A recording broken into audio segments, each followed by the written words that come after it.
Friends, welcome back to my channel. ఇక రామరాజు టెంకాయకి బొస్కి తీస్తూ ఉంటాడు. ఇక అంతలో అక్కడికి వాళ్ళ భార్య వచ్చి కాఫీ తెచ్చిచ్చి, ఎందుకండి మీకు ఇవన్నీ అని చెప్పేసి అంటూ ఉంటే, మిల్లుకు వెళ్ళకపోతే నాకు కాలు చేయి కట్టేసినట్లుంది, అందుకే ఈ పని చేస్తున్నాను అని అంటూ ఉంటాడు. ఇక తర్వాత రామరాజు వైపు రొమాంటిక్గా చూసి, నేను తీస్తానండి అని చెప్పేసి అంటుంటే, నీకెందుకు బుజ్జమ్మ లోపలికెళ్ళు అని చెప్పేసి అంటూ ఉంటే, భర్తలో భార్య సగం కదా, నేను కూడా తీస్తానండి అని తీస్తూ రామరాజు చుట్టూ రొమాంటిక్గా చూస్తూ తిరుగుతూ ఉంటుంది. ఇక తర్వాత ధీరజ్ వచ్చి, నాన్న ఈ పనులన్నీ మీకెందుకు, ఇప్పుడు దాకా మీరు మా కోసం కష్టపడ్డారు అని చెప్పేసి తను చేస్తానని తీసుకుంటాడు. అమ్మ నీకోసం స్ట్రాంగ్గా కాఫీ ఇవ్వు అని చెప్పి అనగానే ప్రేమ కాఫీ తెచ్చి ఇస్తుంది.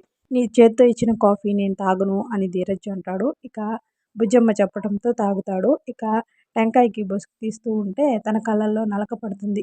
అది చూసి బుజ్జమ్మ హ్యాపీగా ఫీల్ అవుతూ ఉంటుంది. ఎందుకంటే ధీరజ్ ప్రేమ కలుస్తారని. ఇక అమ్మ కళ్ళలో నలక పడింది వచ్చి తీవా అని అంటుంటే, ప్రేమ వెళ్ళి తీవా అని ప్రేమతో చెప్తుంది. ఇక నేను వెళ్ళను అని అంటుంటే, వసే రాక్షసి వచ్చి తీవే అని అరుస్తాడు. వస్తున్నాను రాక్షసుడా అని వెళ్ళి రొమాంటిక్గా ధీరజ్ వైపు చూస్తూ కంట్లో నలక తీస్తుంది.